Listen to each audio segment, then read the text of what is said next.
All right, we still have a few people that are piling in, but let's go ahead and kick this thing off. Your users don't want another BI tool, they just want answers. This is a speculation that we're going to be riding pretty heavily in today's webinar. It's one that we're going to validate and confirm with some research, but it's really core to this concept we're going to be talking about today and throughout the course of this 4-part webinar series, which is on data as a feature. And this is a concept that we've been working on with O'Reilly Media for the past 15 or 16 months. We've actually co-written a book with them on data as a feature, which we can point you to at the end of today's webinar if you're interested in exploring that concept a little bit more. But really what we're going to be talking about today, as you can see in the title, building answer generating apps that users love. This is one of the things you're going to see in today's session is an actual demo app that we've created that is going to bring to light a lot of the concepts that we're going to talk about in the first half of the webinar. And then one of the things that's really going to be interesting in addition to that demo is throughout the course of this 4-part webinar series, we're actually going to dissect how this application that we developed was built. We're going to share best practices for embedding analytics in your application, best practices for designing reports and visualizations, and managing that experience in your app. And that's going to come through these webinars. But in addition, I'll point out later, we actually have a series of workshops that we're going to be able to point you guys to. Where you have access to the application code and the data. So this is meant to be a high-level introduction to the project in the case of this webinar and pointing you to a lot of these resources, but also something that's hands-on and practical that you guys can take back and apply for your own implementations. So with that, let's go ahead and move along. So let's take a look at the agenda for today. The first thing that we probably should do is define what is data as a feature for you and why should you care about it in the first place. So we're going to start with that. We're going to introduce you to, you might have seen on the first slide, a logo for Project 202 in addition to the TIBCO logo. This is a partner that we teamed up with to co-develop this application, and they bring a lot of specialized skills to the table around application development that they're going to be sharing in part today and throughout the course of this webinar series. And then the third part is we're actually going to show you this data as a feature app that we've created. And so we'll give you a live demonstration of that and walk you through the workflow and how data is really being made a valuable piece of that application to users. And then, as I've mentioned a couple of times, there are a number of key resources that we'll point you to at the end of today's session. Some are available today, some will be coming throughout the course of the webinar series, but I'll just make you aware of everything that's going to be produced. And then I think we should have some time for Q&A as well. So if you have any questions throughout the course of today's webinar, please plug those into the Q&A toggle within the Zoom portal. It's a lot more helpful if you plug it in there versus the chat, because if we're not able to get into any of your questions in today's session, we can always follow up afterwards. We get a report for all of the questions that are asked in the Q&A piece. So please plug your questions in there. And then the last logistical item would be this webinar is being recorded, and we're going to be sharing a copy of this at the end of the week within the next 2 to 3 days. So just keep an eye out for that, and you should be receiving an email shortly. And just to give you a sense of who you've got in the call, I'm currently speaking. This is Shane Switterick. I'm a product marketing manager at TIBCO, and I focus primarily on one of the products we're going to be talking about today, which is Jaspersoft, and that kind of supports this embedded analytics use case. I'm based in San Francisco, and my co-presenter, I'm really excited to have Chad Lumley on the call. He was one of the core members of the team that actually developed the application. So he's a senior UI developer at Project 202, which you'll hear about shortly. He's based in Seattle, Washington. And then not on the webinar today, but you'll probably see them over the course of the workshop, are the names and faces you see below. And each of these people were part of the project team.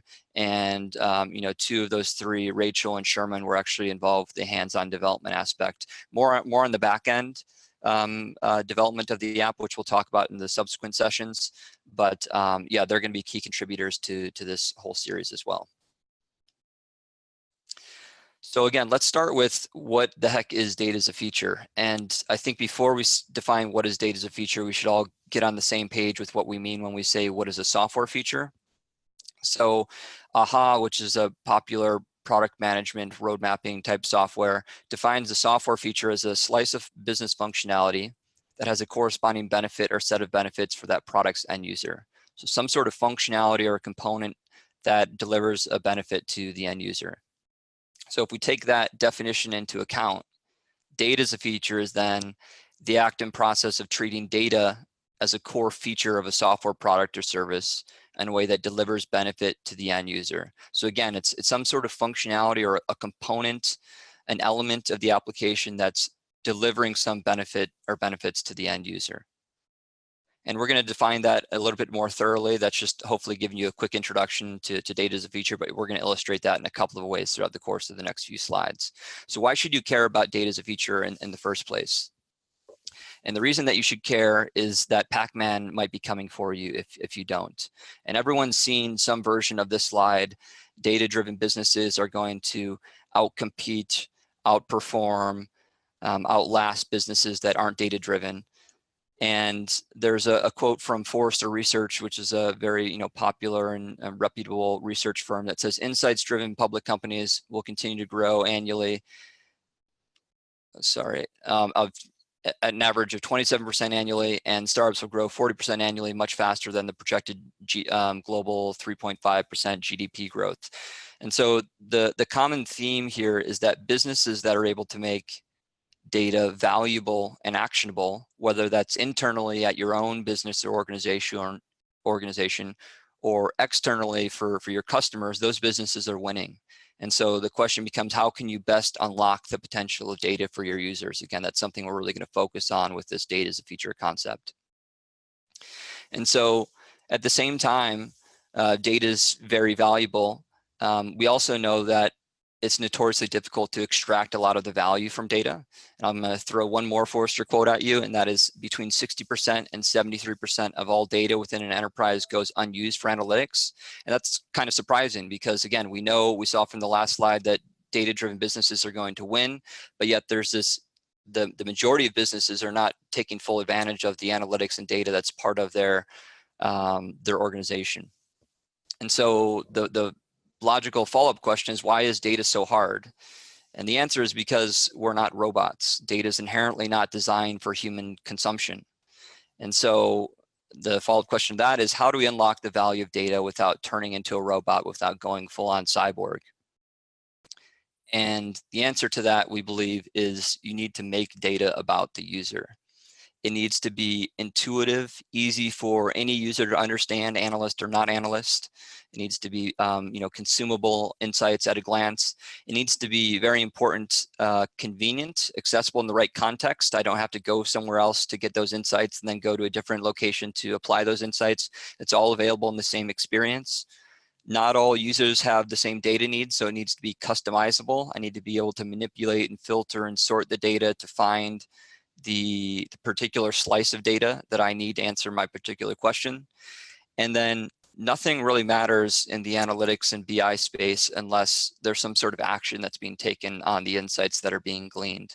And so this actually ties pretty closely with the second one there, convenient. I need to be able to consume insights, and then I also need to be in that action-oriented workspace where I can take some sort of informed action based on the insights that I've gleaned from the data that's being exposed to me. So make data about the user.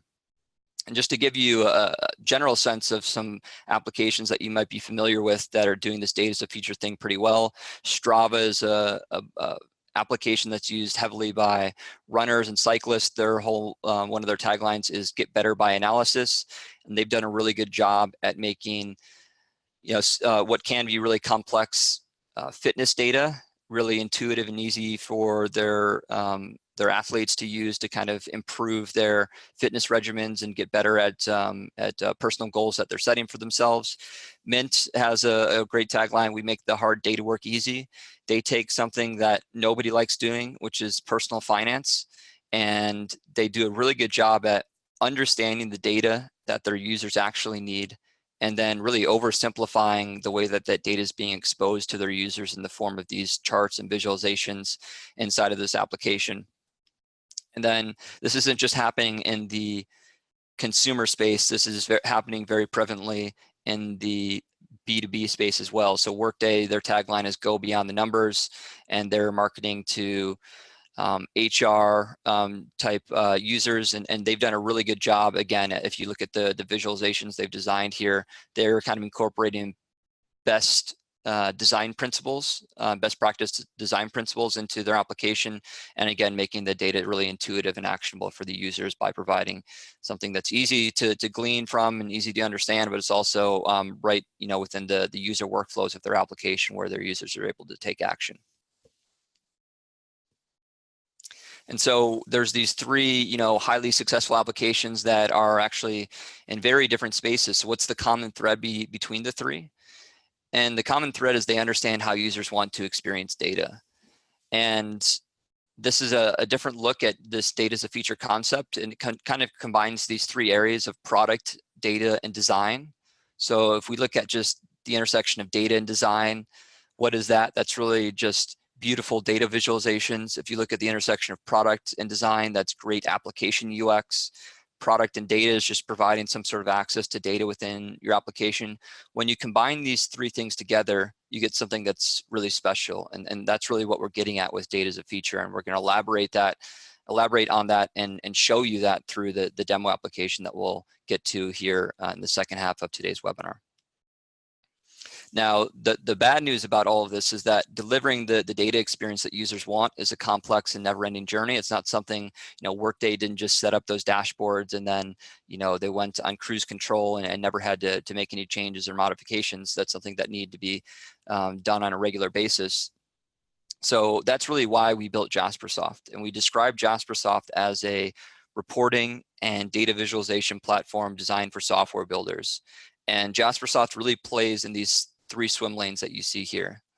We help you design pixel perfect reports, dashboards, and visualizations. We also provide a self-service aspect as well, but you can design things to kind of exact design specs and requirements. We've invested a ton of effort in making these designs very embeddable inside of your application. We have an award-winning JavaScript API called visualize.js that allows you to do this in a really powerful way, but also in a way that requires relatively small amount of dev effort compared to some competing APIs out there in the market. And then important for this as well is the management piece. If I am a SaaS company and I want to provide this data experience to 20, 30, 100 customers, how do you manage access to those reports and visualizations across all those customers? We need to make sure that customer A's data is not accessible to customer B and kind of partition that whole experience. There's administrative things like scheduling that are involved in this aspect as well. But design, embed, and manage is really what Jaspersoft focuses on. And then this is all powered by this underlying platform that Jaspersoft is built on. And if you're not familiar with Jaspersoft, it actually started as an open source project back in the 2000s. And we've retained a lot of that open architecture and that just general philosophy. So it's very flexible from a deployment standpoint. It's one of the main reasons people choose Jaspersoft, because it can run in just a number of environments. It's very customizable if you have particular features that you want to add to Jaspersoft, or if you want to extend Jaspersoft or modify it in some way, you have full access to our source code. And so it just provides, again, a lot of flexibility for when we talk about software builders wanting to be able to retain control. Jaspersoft is pretty unique in its ability to provide that to you.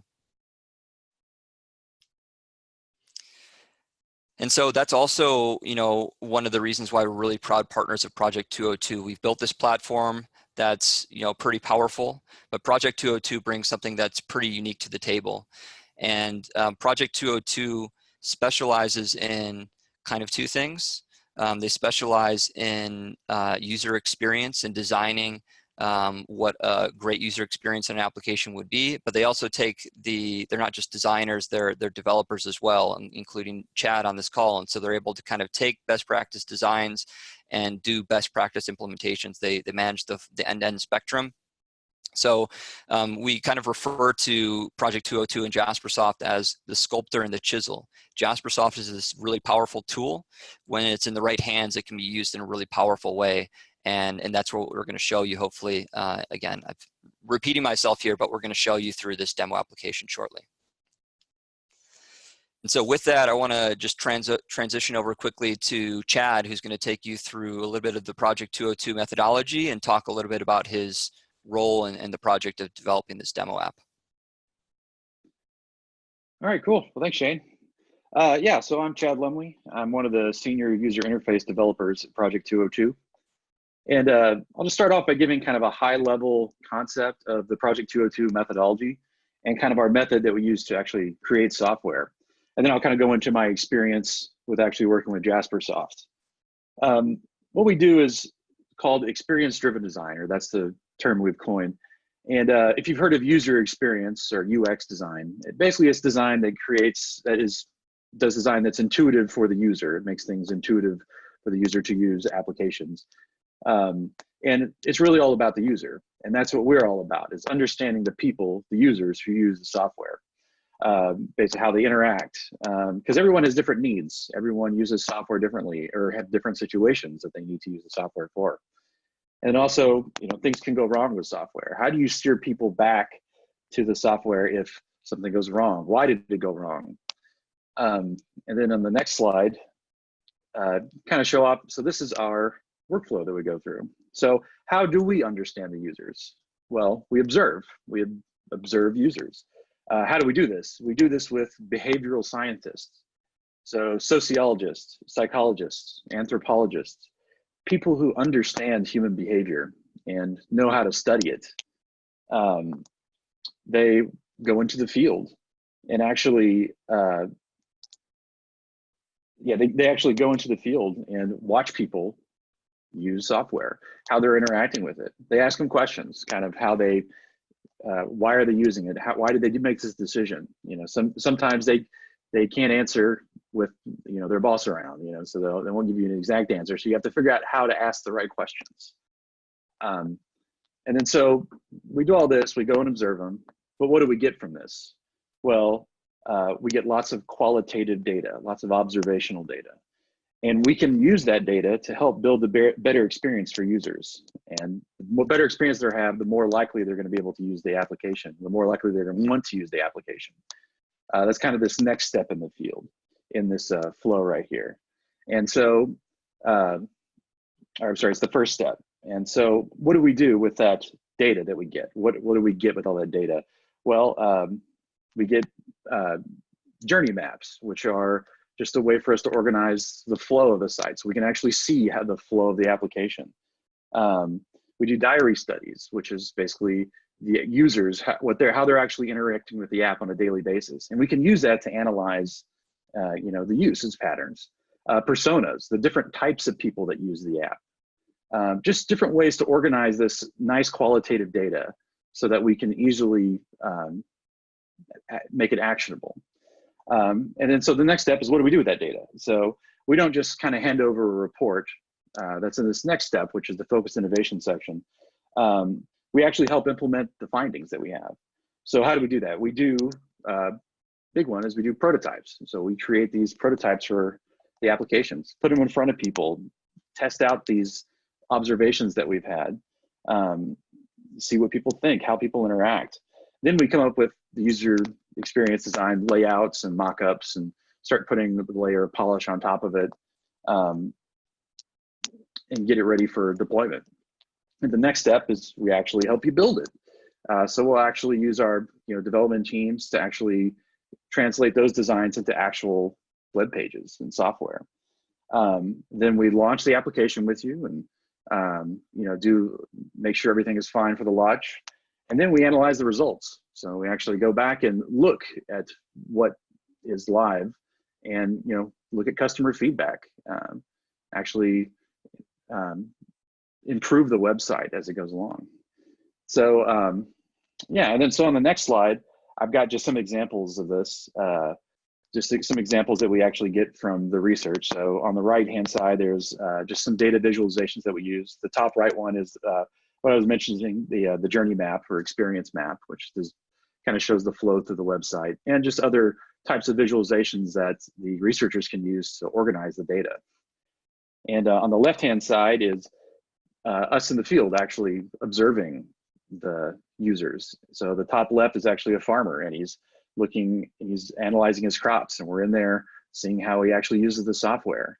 The bottom two are us observing people in their offices and actually where they're actually doing the work.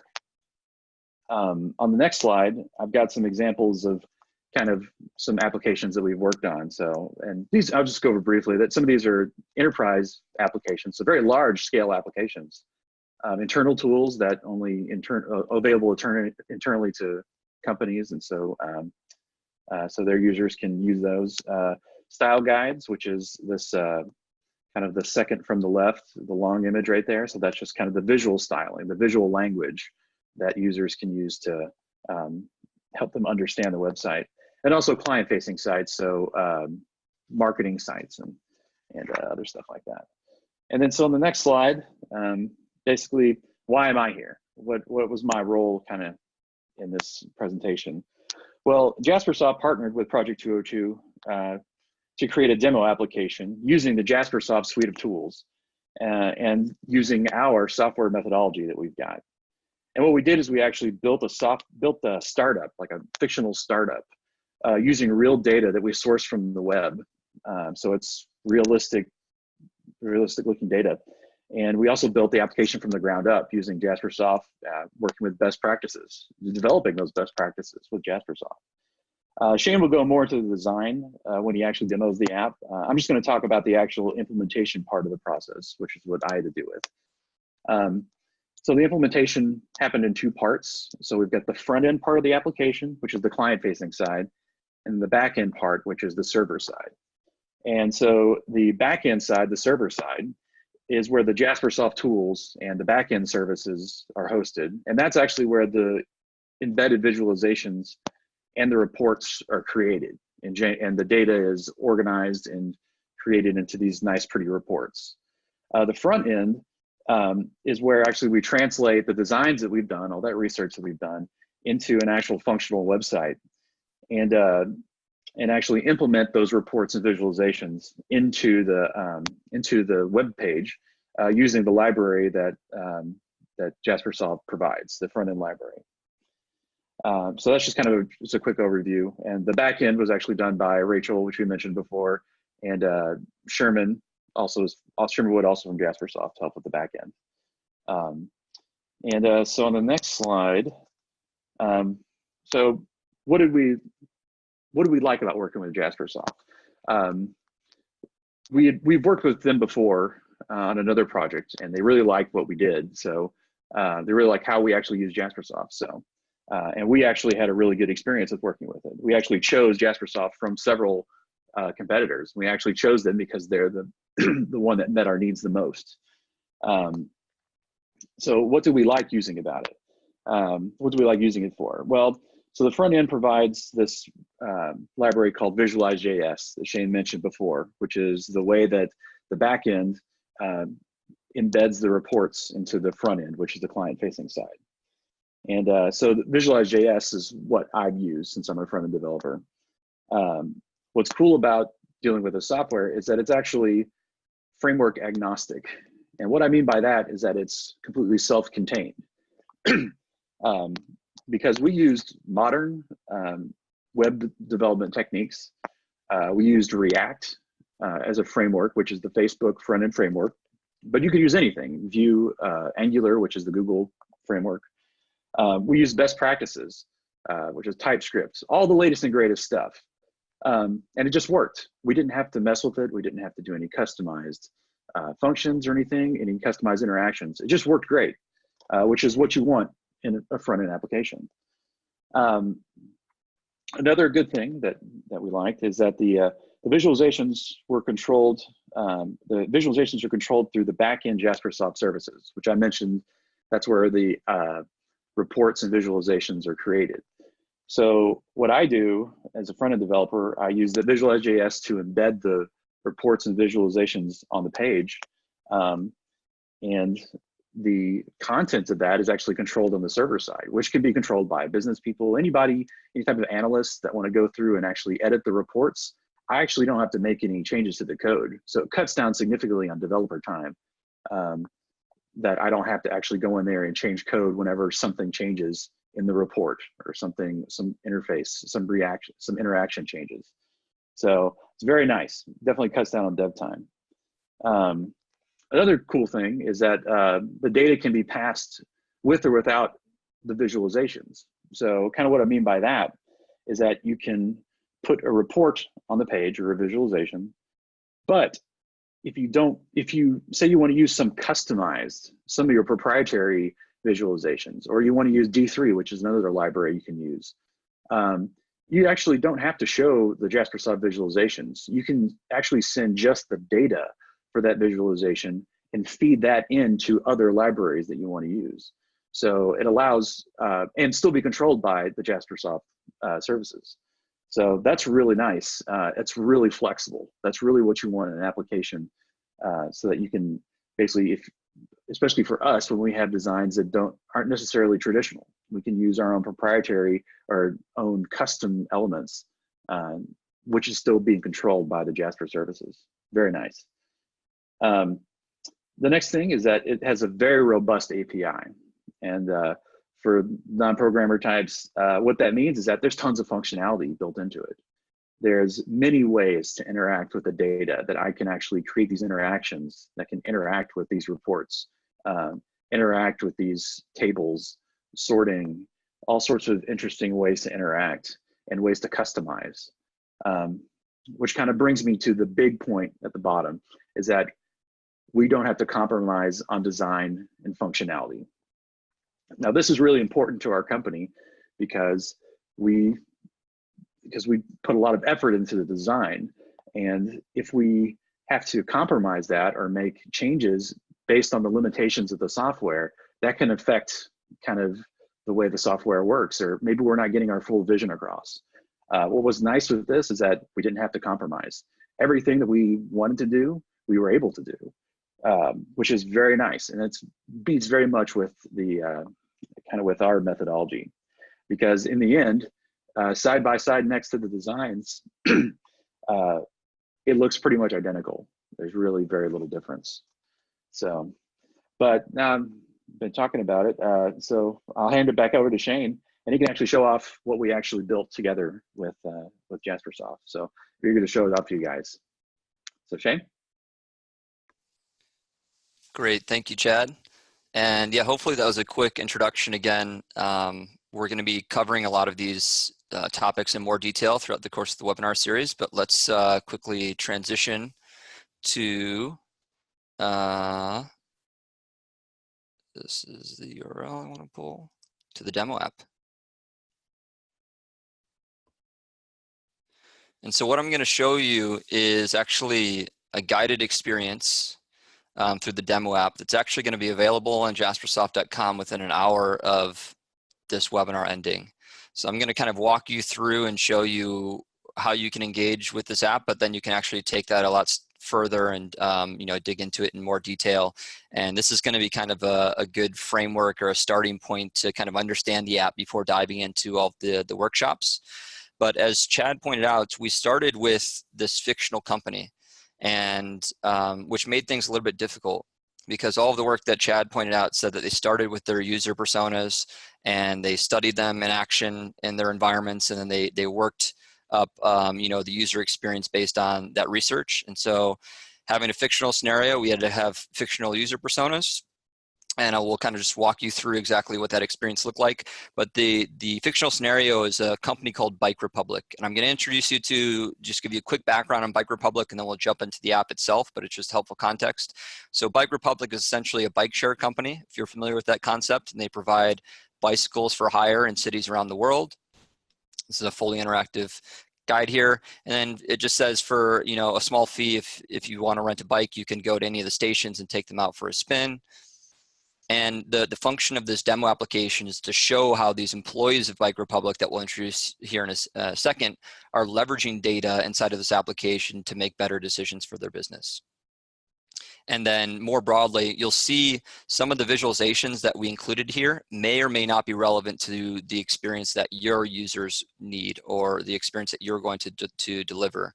And so we chose the visualizations, the experience, based on what our fictional user personas we determined needed, but you'll get a really broad kind of spectrum of a number of different examples that hopefully you'll be able to relate to one or more of them. So let's start exploring. And then just really quickly, Bike Republic, the company's made up of franchises. And so each franchise is overseeing a bunch of Bike Republic stations in a particular city. And the two user personas that we came up with are a manager and a driver. And so we're just going to start by looking at the manager. And essentially the manager is overseeing a franchise. And the franchise wants to make sure that at any given time they have bicycles available at their stations so that somebody's not coming up getting bummed out that there wasn't a bike available and then maybe having a bad experience with that company. So let's look at how does that manager ensure that that's the case for all of her stations in this case. So we're going to assume the role of the manager, click here, and now we're going to log in. And so once we log in as the manager, it's actually going to open up this manager workspace. Again, all this was defined by the research or I guess not the research, but the criteria we determined were important to this particular manager, the goals that we associated with her. And so let's take a quick tour of this initial dashboard. And so this map provides kind of is the first thing you see, and it gives a sense of these are all the regions within our franchise, and you can see based on color which of the regions are in trouble or are in need based on the colors there versus the regions that are in okay state. We're actually just going to come back to that in a second. I want to walk you through a few other pieces. The tiles here are also criteria that we determined were important to this user. Most critical to this user, as I mentioned, was they want to make sure all the stations have bikes when people are trying to rent them from there. And so the first thing that she'd want to know is how many stations are in need, which is really active type of piece of data that she wants to act on immediately, versus some of the other metrics we have here, which are a bit more passive. She certainly wants to know about these. Maybe she needs to hand them up to her manager and let them know over the course of the last week, month, year, what sort of metrics her franchise had. But the focus that we're going to have for this particular demo is going to be on these stations in need. Looks like there's a bunch that are in need at the moment. And so next we go down to this interactive chart. This is an HTML5 chart, and we can do things like grab it and do some visual lassoing. We can filter the data a number of ways. We can even dig in a little bit further. And it's fully interactive. This is embedded using visualize.js. And so one of the things that we do as part of this guided experience, we don't just want to show you the functionality of the application, the functionality of Jaspersoft, because while this chart is pretty explicit that this looks like a Jaspersoft visualization, as we go through the demo app, you'll notice that there's a lot of subtlety, especially if you're not familiar with the embedded analytics space of where the application ends and the BI begins. So we have these quick callouts, which are these blue boxes, which says what's happening here. And I'll just quickly read through this one, and I won't read through the subsequent ones to give you a sense of what it's about. Design is a big deal for businesses seeking to compete in the age of user experience. To meet the demands of business users, Jaspersoft provides a pixel-perfect design environment capable of developing reports and visualizations to exact design specifications. Pick from a huge selection of HTML5 charts, which is what's shown here to the right. Or, as Chad even mentioned, you can leverage custom visualizations from third-party charting libraries like d3.js, chart.js. There's a number of other ones as well. And then all of the data that's exposed here was actually controlled using something called expressions, which are used in the Jaspersoft Studio tool, which is that pixel perfect design environment. So there's these quick asides that take you out of the application narrative and are showing you the technology behind it and how it was actually built. And this is going to be one layer deeper, but as a layer deeper from that are going to be the actual workshops, which we'll talk about a little bit at the end of today's session. So back to the application narrative. So this default view, we're looking at the last week, but the manager is going to want to know about data beyond just the past week. So this panel is actually an element of the application, and it lets the manager, choose a different time frame. They can search for a different region or area within their franchise. And let's, for the sake of this, take a look at the last month. And now here we're getting prompted about input controls and the role that input controls are playing here. And so input controls are essentially that you can either use input controls that come with the out-of-the-box Jaspersoft UI, or you can create your own input controls and create them to the look and feel that you like for your application, and you can customize them pretty heavily. And so input controls essentially give users a really easy way to ask of Jaspersoft to send back different data. And so that data can kind of be reflected in two ways. It can either be exposed, it can change what's being exposed in one of the reports or visualizations in the application in this case, or the value that's being sent back from the data that's being retrieved from the input control call can actually be used to update other aspects of the application. And so the title or the text above a report could change because of a particular value that was being returned by that input control call. So this is just kind of describing what's happening there. I think I made a mistake in not clicking there. So we're going to save and update the app, and it's going to update this with data for the previous month. So voila, the data's been updated. The franchise transported more than 25,000 bikes in the last month. That's cool. But again, the focus that we want to look at here is the 32 bikes that are in need. So what's the manager going to do about that? So back to the map. This is kind of the focus of the demo for this particular user. So the downtown San Francisco region is in trouble. If we click on the map, we'll be able to drill into that. And so here we've got the more specific view of downtown San Francisco. All of the gray dots in this screen represent stations. They've got a number of stations here. All of the red pins, more importantly, are representing stations that are in need.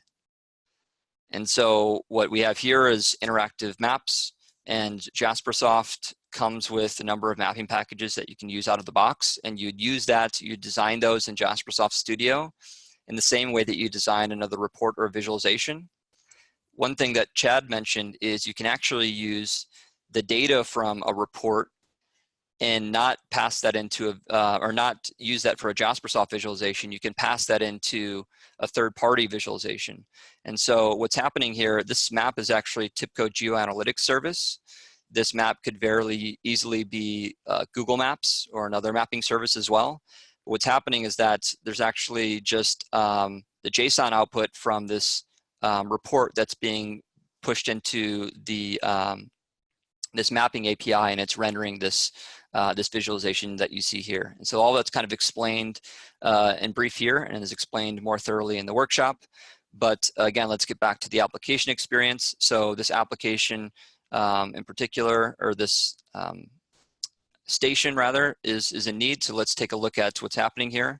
So we click on the pin, and we can see that it looks like there are 3 available bikes at the station. That's pretty low.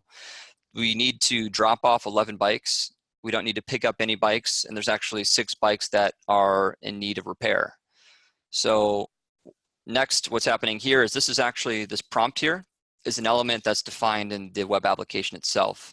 But all of the data that's being exposed in this element is coming from Jaspersoft.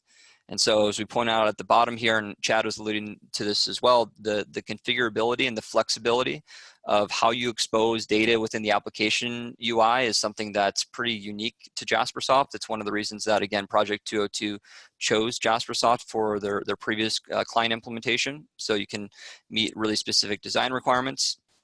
But now it's time for action. We've clicked on the station. We see that all the things that need to be done. Now we need to send a driver to the station. So here the manager can confirm all the information that's going to be sent to the driver. And this is a really high priority station that needs to get addressed immediately. So let's make this the next stop on the route.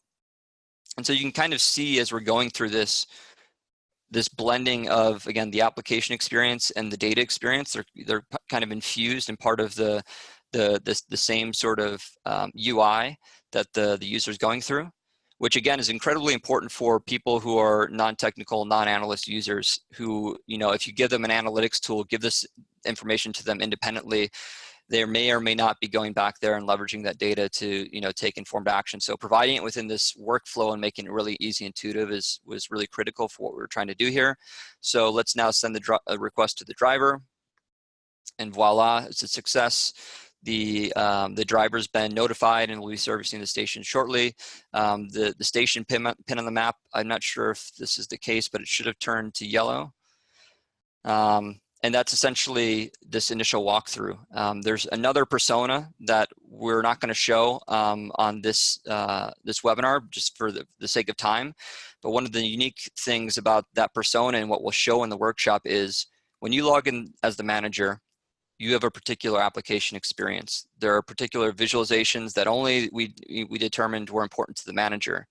The driver, on the other hand, doesn't really care about these high-level KPI type metrics. He just wants to understand what his route's going to be like for the next for the day, and what sort of data he needs to pass back to the manager when he gets to the station. How many bikes did he actually repair or pick up, or was there something that was stolen?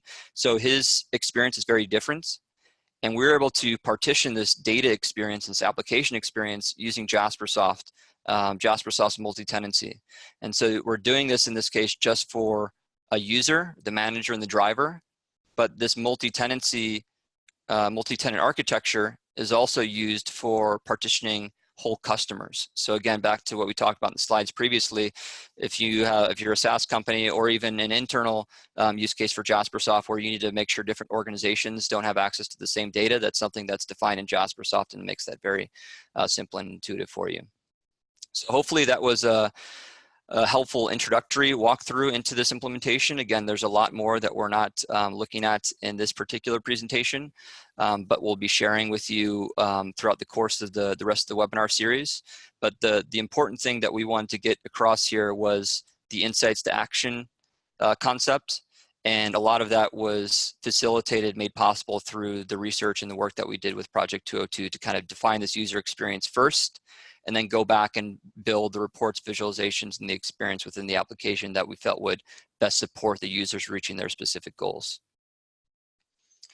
And so with that, I'm going to hop back to our presentation. And I've been promising some key resources and an opportunity for Q&A. So if you have any questions, you can start plugging those in now. And we should have a few minutes at the end to get to some of those. But as a way to get involved with the demo app following today's webinar, obviously we're on this webinar right now and it's kicking off today. This is part of a 4-part series though. So the next webinar will be 2 weeks from today. So we're not gonna try to do a webinar during 4th of July week and compete with Independence Day. We're gonna do the following week, which will be, I believe, the 9th. And then we're gonna do webinars 3 and 4 1 week after each other following that.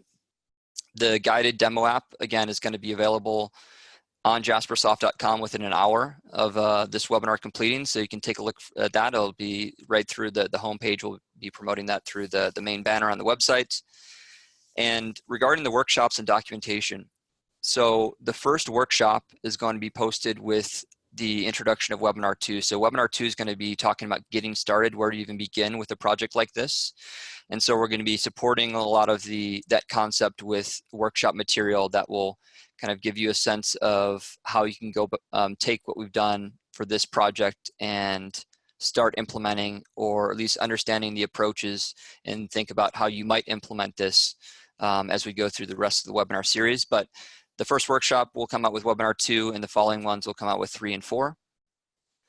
And then one of the things that we also were conscious of when we were building this application was making sure that you not only had access to these workshops and documentation, but that we're also providing the source code for the application, that we're providing the data for the application, the design templates. So we actually have a GitHub repo that will be published with Webinar 2 as well. That's going to give you access to all of that. You can go back and kind of reverse engineer various aspects of the application and take those pieces, apply them to learnings that you've had from the workshop.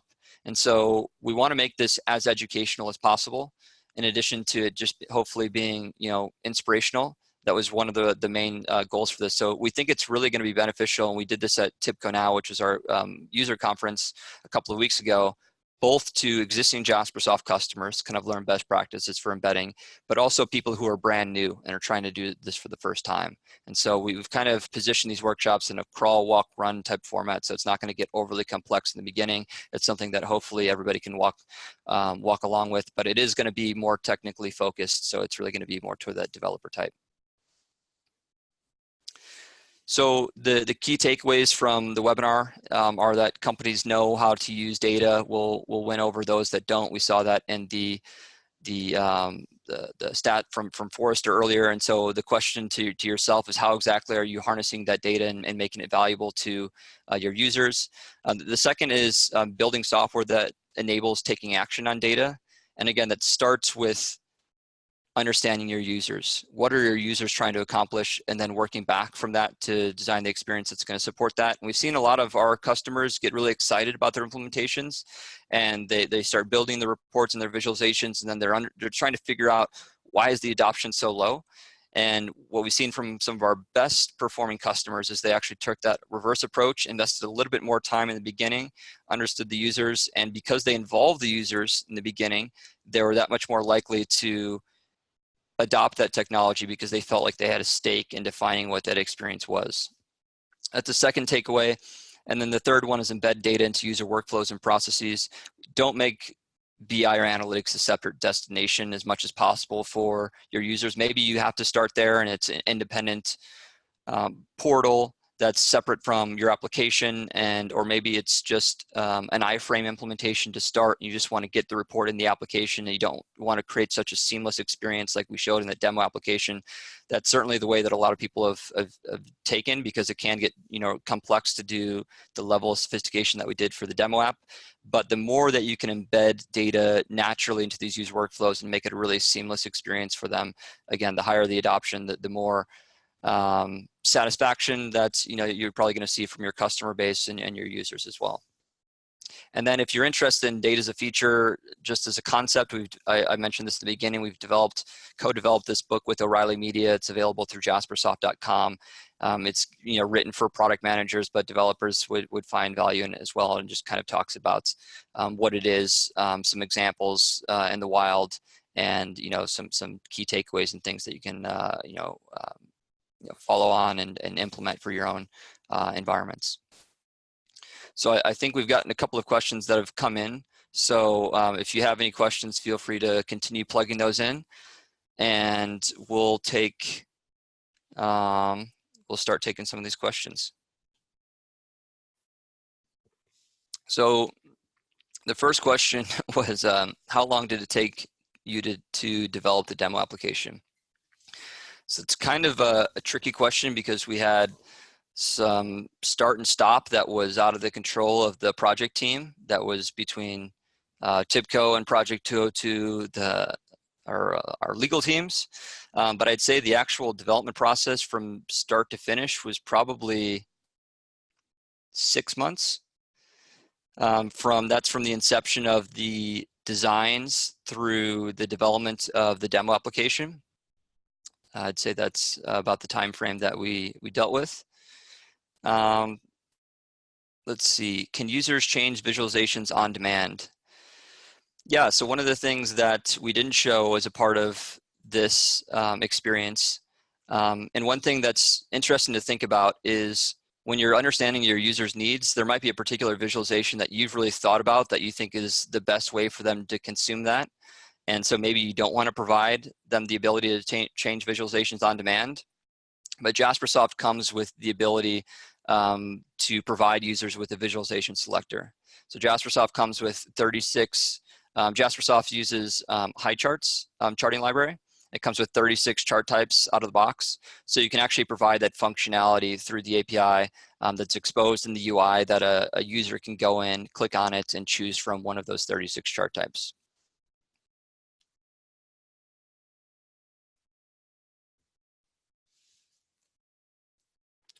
Let's see.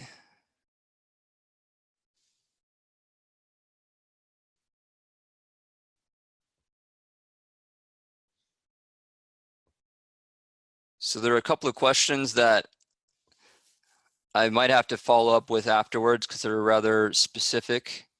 to a customer implementation. And I don't see any other ones that are coming in now. So to those 2 questions that came in, I'll have to follow up with you afterwards and get you a more direct answer. But with that, I'll just thank everyone for your attention today. I hope that you found this concept to be interesting. I hope that you guys continue to come to the following webinars as we kind of dive into exactly how this was developed. I think there's hopefully going to be a lot of value to that if this is a particular interest to you. I'm seeing a couple of additional questions come in as I was saying that. Yeah, so this demo we did choose React as the library that we use to develop this application. Chad mentioned that this could be done, since Visualize is framework agnostic, with Vue or Angular or another library of a UI library of your choice, but this particular demo was done with React. So if you have a React application, again, that application code that we'll publish with the GitHub repo will be a helpful reference to you. But yep, thank you everyone for attending. Thank you very much, Chad, for hopping on and walking through your experience with this. Chad's probably going to be on one of the following webinars as well. Again, this recording will be available within the next few days, so keep an eye out for that. And if you're interested in the demo app, I made that promise, that bold promise, of it's going to be posted on jaspersoft.com within the hour. So I'm confident that that's the case. So feel free to check out that between this webinar and the second webinar, which is happening in a couple of weeks. Thank you very much, everyone, for attending. Wish you a great rest of your day and a great rest of your week.